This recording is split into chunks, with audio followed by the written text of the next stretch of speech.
Hello everyone, welcome to my YouTube channel. ഇന്ന് നമുക്ക് നല്ല ടേസ്റ്റുള്ള ഒരു കൂന്തൽ റോസ്റ്റിൻ്റെ റെസിപ്പി നോക്കാം.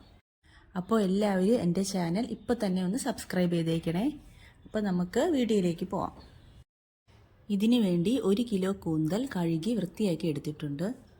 ഇനി ഇതിലേക്ക് 1 ടീസ്പൂൺ ഉപ്പും 1 ടേബിൾ സ്പൂൺ വെളിച്ചെണ്ണയും ചേർത്ത് കൊടുക്കാം. ഇത് നല്ലതുപോലെ മിക്സ് ചെയ്തെടുക്കണം. നന്നായി മിക്സാക്കിയ ശേഷം നമുക്കിതൊന്ന് അടച്ചു വെച്ച് വേവിച്ചെടുക്കാം.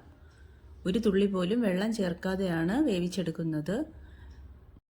കൂന്തലിൽ നിന്ന് ധാരാളം വെള്ളം ഇറങ്ങി വരും, അതുകൊണ്ടാണ് വെള്ളം ചേർക്കാത്തത്. ഇനി നമുക്കിത് മൂടി വെച്ച് വേവിച്ചെടുക്കാം. ഇനി ഇതിലേക്ക് ചേർക്കാനായി 2 സവാള, 2 പച്ചമുളക്, 1 പീസ് ഇഞ്ചി ഇത്രയും ചെറുതായി അരിഞ്ഞെടുത്ത് മാറ്റി വയ്ക്കണം. ഇനി നമുക്ക് വേവിക്കാൻ വെച്ചിരിക്കുന്ന കൂന്തൽ ഒന്ന് തുറന്നു നോക്കാം. ഇതിൽ നിന്ന് ധാരാളം വെള്ളം ഇറങ്ങി വന്നിട്ടുണ്ട്.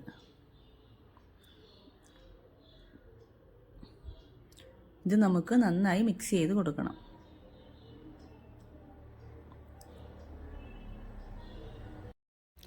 വീണ്ടും നമുക്കിതൊന്ന് അടച്ചു വെച്ച് വെള്ളം വറ്റി വരുന്നത് വരെ മൂടി വെച്ച് വേവിക്കാം.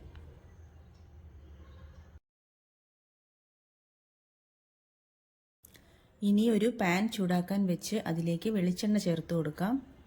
ഞാൻ 2 ടീസ്പൂൺ വെളിച്ചെണ്ണയാണ് ചേർത്തത്. ഇതിലേക്ക് 1 ടീസ്പൂൺ കടുക് കൂടി ചേർക്കാം.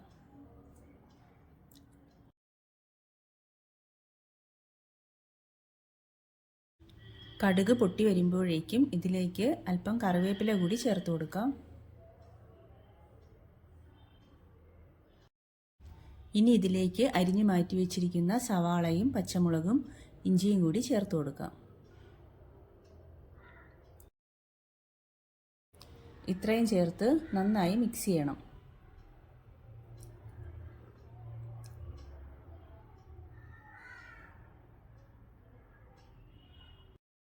ഇനി ഇതിലേക്ക് 1/4 ടീസ്പൂൺ ഉപ്പ് കൂടി ചേർക്കാം. വീണ്ടും നന്നായി മിക്സ് ചെയ്തെടുക്കണം. സവാളയുടെ നിറം ഒന്ന് മാറി വന്നാൽ മതി. ഒരുപാട് വെന്ത് കുഴഞ്ഞു പോകേണ്ട ആവശ്യമില്ല. ഇനി ഇതിലേക്കുള്ള അരപ്പ് തയ്യാറാക്കാം. 1 തേങ്ങയുടെ പകുതി തേങ്ങയാണ് എടുത്തിട്ടുള്ളത്.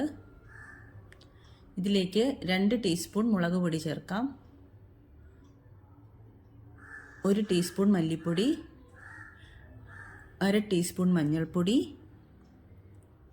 1/2 ടീസ്പൂൺ കുരുമുളക് പൊടി ഇത്രയും ചേർത്ത് ഒന്ന് ക്രഷ് ചെയ്തെടുക്കാം.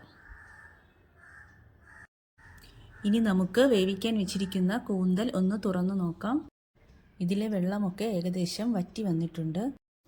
ഇനി ഇതിലേക്ക് വഴറ്റി മാറ്റി വെച്ചിരിക്കുന്ന സവാളയുടെ മിക്സ് ചേർത്ത് കൊടുക്കാം.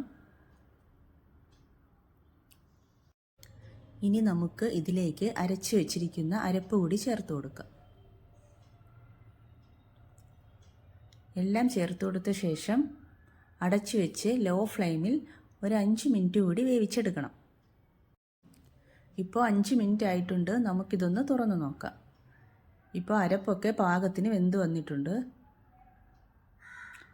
ഇനി നമുക്കിതെല്ലാം ഒന്നുകൂടി നന്നായി മിക്സ് ചെയ്തെടുക്കാം.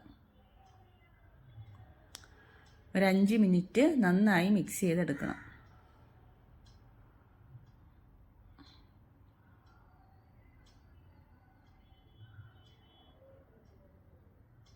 ഇനി ഇതിലേക്ക് 1/2 ടീസ്പൂൺ ഗരം മസാലയും കൂടി ചേർത്ത് കൊടുക്കുക.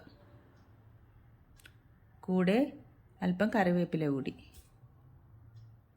വീണ്ടും നന്നായി മിക്സ് ചെയ്തെടുക്കണം. അപ്പോൾ ഇത്രയേ ഉള്ളൂ. നമ്മുടെ സൂപ്പർ ടേസ്റ്റി ആയിട്ടുള്ള കണവ റോസ്റ്റ് റെഡി ആയിട്ടുണ്ട്. എല്ലാവരും ഇതുപോലെ ഒന്ന് ട്രൈ ചെയ്ത് നോക്കണം. ചോറിനും ചപ്പാത്തിക്കുമൊക്കെ ബെസ്റ്റ് ഒരു കോമ്പിനേഷനാണ് ഈ റെസിപ്പി. അപ്പോൾ റെസിപ്പി ഇഷ്ടപ്പെട്ടാൽ എല്ലാവരും ഒന്ന് ലൈക്ക് ചെയ്യാനും ഷെയർ ചെയ്യാനും സബ്സ്ക്രൈബ് ചെയ്യാനും മറക്കരുത്. Thank you for watching.